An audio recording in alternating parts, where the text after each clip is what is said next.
दोस्तों, कैसे हैं आप लोग। उम्मीद करता हूं कि बेहतर होंगे।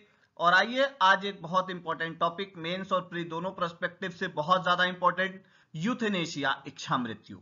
आपको मैं बता दूं, यूथेनेशिया एक बहुत इंपॉर्टेंट टॉपिक है।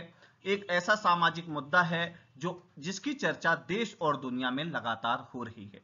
देश और दुनिया में हो रही इस लगातार चर्चा में मैं आपको बताऊंगा कि यूथेनेशिया क्या है, क्या होता है एक्टिव यूथेनेशिया, क्या होता है पैसिव यूथेनेशिया, और क्या होता है यूथेनेशिया के प्रकार, और आखिर क्या भारत में यूथेनेशिया अर्थात इच्छा मृत्यु लीगल है, और क्या होता है भैया लिविंग बिल। ये सारी जानकारी के साथ आज के इस लेक्चर को मैं आपके सामने ला रहा हूं। ध्यान रखिएगा, मेंस के अंदर आपसे डायरेक्ट पूछ सकता है यूथेनेशिया। ये स्वास्थ्य के क्षेत्र में भी पूछा जा सकता है और सामाजिक मुद्दों में भी आपसे पूछा जा सकता है, सोशल इश्यू के अंदर भी पूछा जा सकता है। कभी कभी एशिया के अंदर भी आपको ऐसे बर्निंग इशू जो करंट के इशू होते हैं उसमें पूछा जा सकता है यूथेनेशिया के बारे में। आइए स्टार्ट करते हैं आज का लेक्चर। सबसे पहले है ना, व्हाट इज इच्छा मृत्यु या यूथेनेशिया। इच्छा मृत्यु अर्थात यूथेनेशिया, यूथेनेशिया कैसे बना है, ईयू प्लस थैनथोस। मतलब ईयू का मतलब क्या होता है, गुड, और थैनथोस का मतलब होता है डेथ, और इससे मिलके बना है यूथेनेशिया। ध्यान रखिएगा, euthanasia is a Greek word in origin. मतलब क्या है, मूलतः ये कैसा वर्ड है, ध्यान रखिएगा, ग्रीक शब्द है जिसका अर्थ है यू मतलब अच्छी, और थैनतोस मतलब होता है मृत्यु होता है। यूथेनेशिया इच्छा मृत्यु या मर्सी किलिंग, दया मृत्यु पर दुनिया भर में बहस जारी है। इस मुद्दे से कानूनी के अलावा मेडिकल और सामाजिक पहलू भी जुड़े हैं। यह एक पेचीदा और संवेदनशील मुद्दा माना जाता है और दुनिया भर में इच्छा मृत्यु की इजाजत देने की मांग बढ़ी है। ध्यान रखिएगा, euthanasia is a Greek word in origin which means eu is equal to good और thanatos is equal to death. Euthanasia और mercy killing continue to be debated around the world. Apart from legal, medical and social aspects are also related to this issue. This is considered to a complex and sensitive issue. The demand for following euthanasia has increased across the world. अब आप अपने दिमाग से खुद सोचिए, क्या इच्छा मृत्यु होनी चाहिए या नहीं होनी चाहिए। अभी मैं आपको बताता हूं होनी चाहिए कि नहीं होनी चाहिए, और अगर होनी चाहिए तो कैसे। सबसे पहले, इच्छा मृत्यु है क्या, अगर अपन इसको मेडिकल साइंस की डेफिनेशन में बात करें तो मेडिकल साइंस में इच्छा मृत्यु यानी किसी की मदद से आत्महत्या और सहज मृत्यु या बिना कष्ट के मरने के व्यापक अर्थ हैं। क्लिनिकल दशाओं के मुताबिक इसे परिभाषित किया जाता है।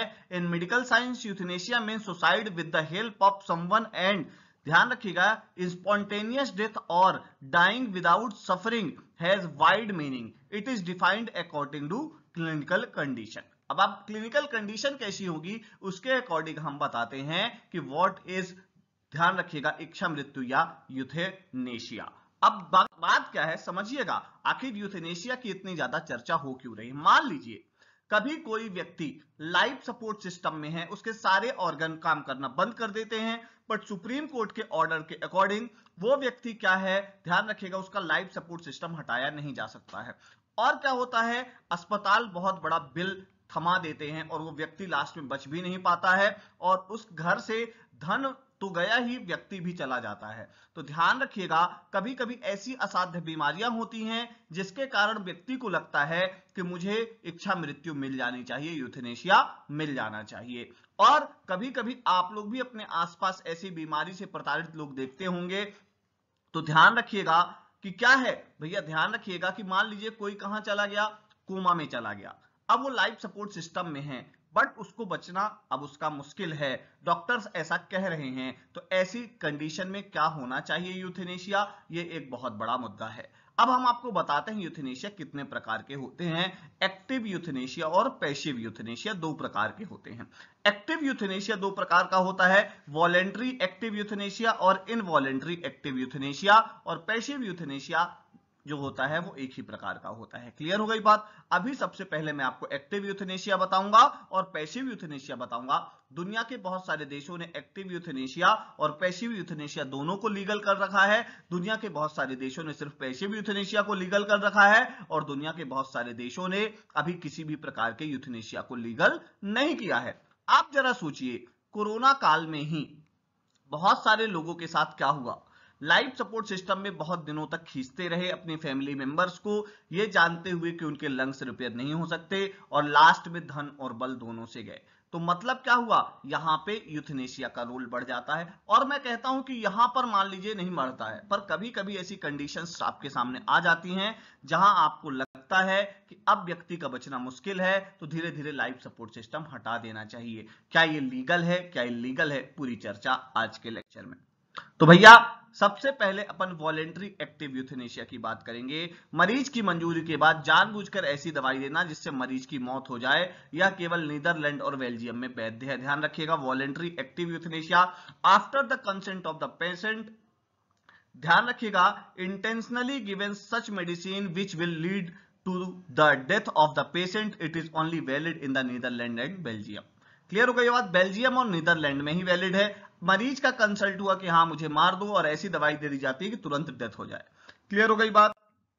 अगला है इनवॉलेंट्री एक्टिव यूथनेशिया, मरीज मानसिक तौर पर अपनी मौत की मंजूरी देने में असमर्थ है, तब उसे मारने के लिए इरादतन दवाई देना, यह भी पूरी दुनिया में गैर कानूनी है। ध्यान रखिएगा, giving the drug intentionally to kill a patient who is mentally unable to accept his death, this is also illegal all over the world. ध्यान रखिएगा, involuntary active euthanasia all over the world क्या है, ध्यान रखिएगा, accepted नहीं है। अगली बात करते हैं इच्छा मृत्यु के प्रकार में, टाइप्स ऑफ यूथनेशिया में पैसिव यूथनेशिया, मरीज की मृत्यु के लिए इलाज बंद करना या जीवन रक्षक प्रणालियों को हटाना, इसे पूरी दुनिया में कानूनी माना जाता है। यह तरीका एकदम कम विवादास्पद है।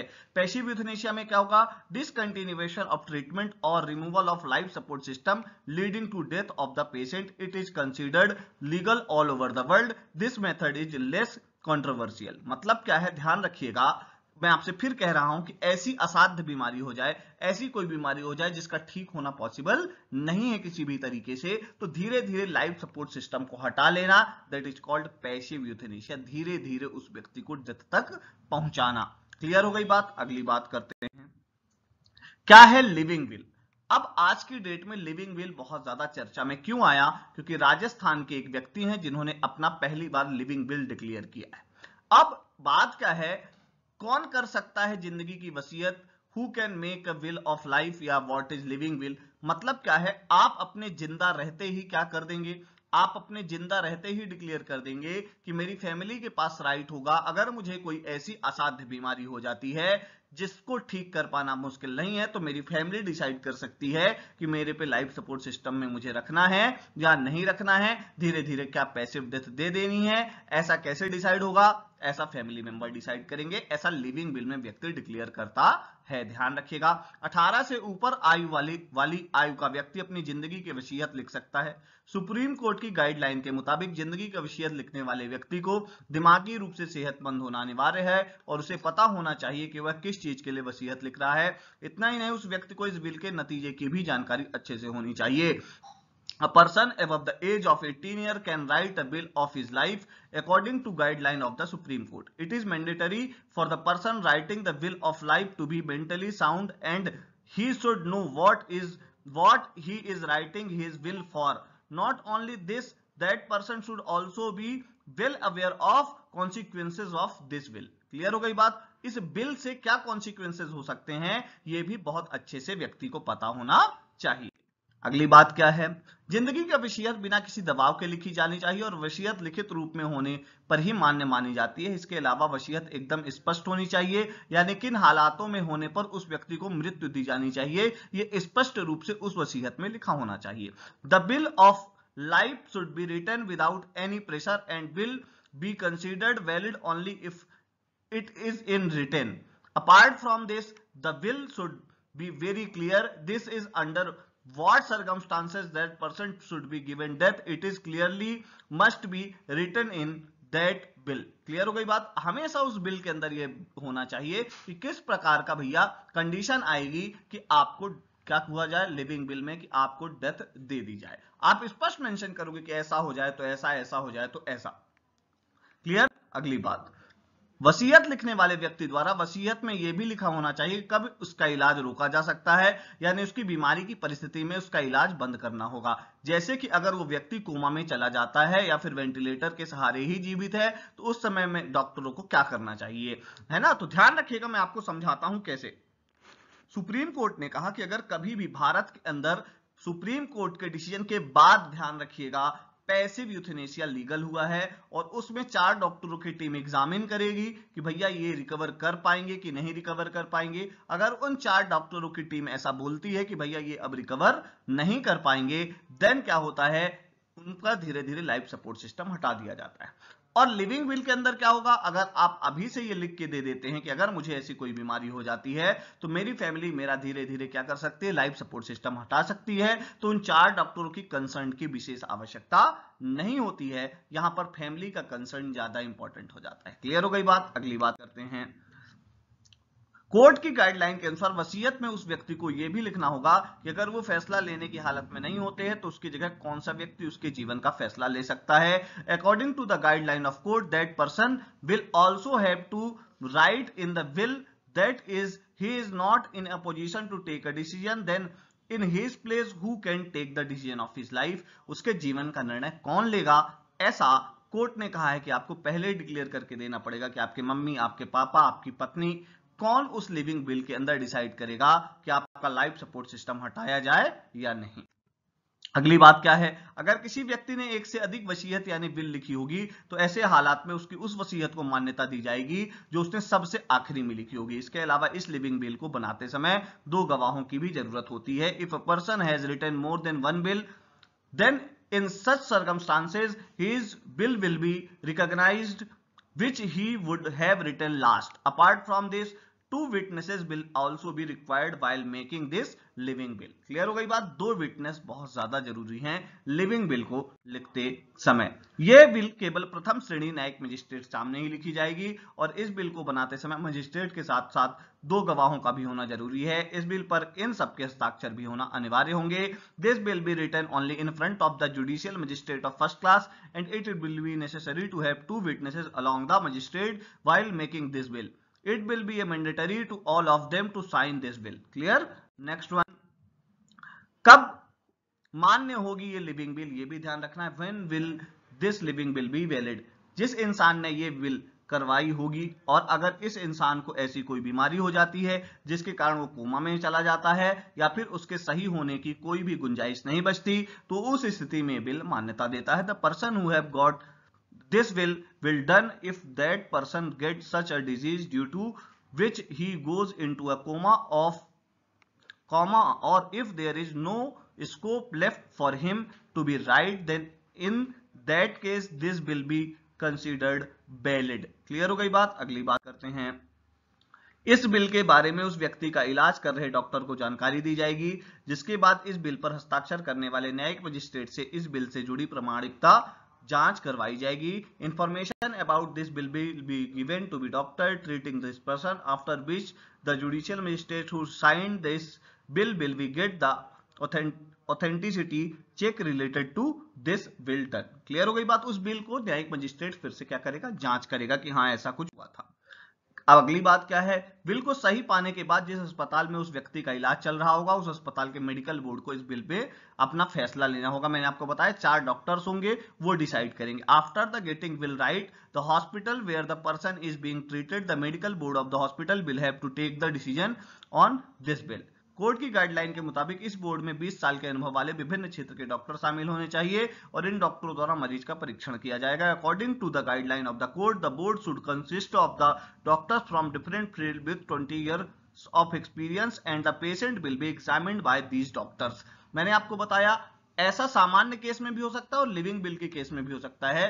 वो डॉक्टर्स एग्जामिन करेंगे कि इनको यूथेनेशिया दिया जाना है या नहीं। नेक्स्ट वन, जिसके बाद डॉक्टरों के द्वारा यह तय किया जाएगा कि उस व्यक्ति की बीमारी का इलाज हो सकता है कि नहीं और वो व्यक्ति इस हालात में है कि उसे इच्छा मृत्यु दे दी जानी चाहिए कि नहीं। After which it will be decided by these doctors whether the disease of that person can be treated और not and the person is in the situation whether he should give euthanasia और not. मतलब उसको हम euthanasia दें, इच्छा मृत्यु दें या ना दें।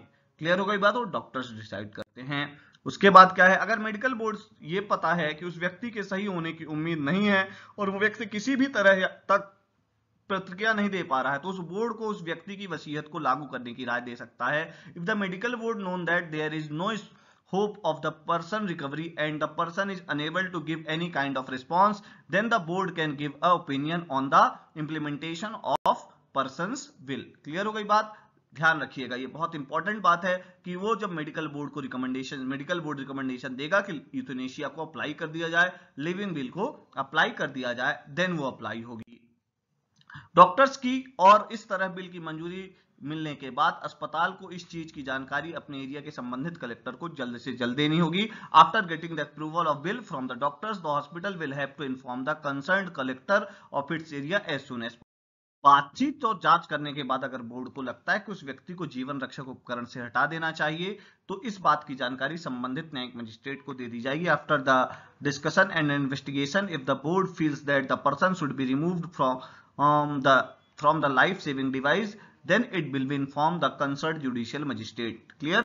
अगली बात करते हैं, मेडिकल बोर्ड अगर इच्छा मृत्यु देने से इंकार कर दे तो क्या कर सकते हैं? अगर किसी व्यक्ति को मेडिकल बोर्ड द्वारा इच्छा मृत्यु देने की अनुमति नहीं दी जाती है, तो उस स्थिति में उस व्यक्ति के परिवार वाले कोर्ट में मदद मांग सकते हैं। If a person is not allowed to give euthanasia by the medical board, then in such a situation the family members of the person can seek help in the court. मतलब आप appeal भी कर सकते हो कि भैया हमारा बहुत सारा धन इसमें खर्च हो चुका है, हमारा पेशेंट रिकवर नहीं कर रहा है, मेडिकल बोर्ड मना कर रहा है, तो प्लीज आप इस चीज को कंसर्न में रखिए और जांच करिए। अब क्या है, वहीं अगर किसी व्यक्ति ने अपनी लिविंग बिल नहीं बनाई है, तो इस स्थिति में भी उसके परिवार वाले को कोर्ट जाना होगा। इसके बाद कोर्ट मेडिकल बोर्ड के आधार पर ही फैसला लेगा। मतलब मैंने आपको शुरू में ही बताया कि अगर आपने लिविंग बिल नहीं बनाई है, फिर भी आपको अगर चाहते हो कि व्यक्ति को हमारे यूथनेशिया दे दिया जाए, धीरे धीरे लाइफ सपोर्ट सिस्टम हटा दिया जाए, तो क्या करेंगे आप? ध्यान रखिएगा, कोर्ट जाएंगे।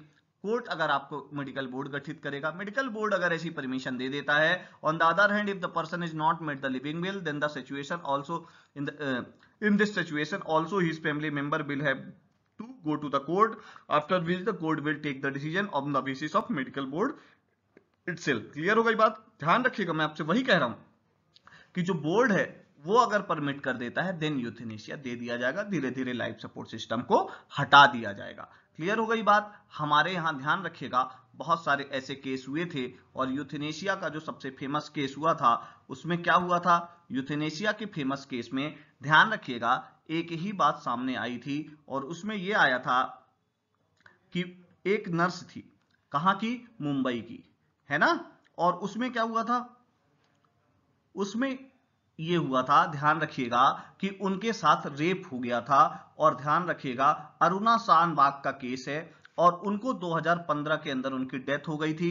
तो उसमें मेडिकल बोर्ड ने यह कहा था कि नहीं, एक नस जो है वो दबी है, वहां से अगर ब्लड सर्कुलेशन हो गया, देन क्या होगा भैया, इनको फिर से लाइफ इनकी वापस आ सकती है, इसलिए हम इनकी अनुमति नहीं देते हैं। और जो नर्स थी जो उनकी सेवा कर रही थी अरुणा शानबाग के केस में, उन्होंने यही कहा था कि भैया देखिए, ऐसा है कि हमें इनकी सेवा करने में कोई आपत्ति नहीं है, तो उनका लाइफ सपोर्ट सिस्टम नहीं हटाया जाना चाहिए। सुप्रीम कोर्ट ने फिर उनका लाइफ सपोर्ट सिस्टम नहीं हटाया था।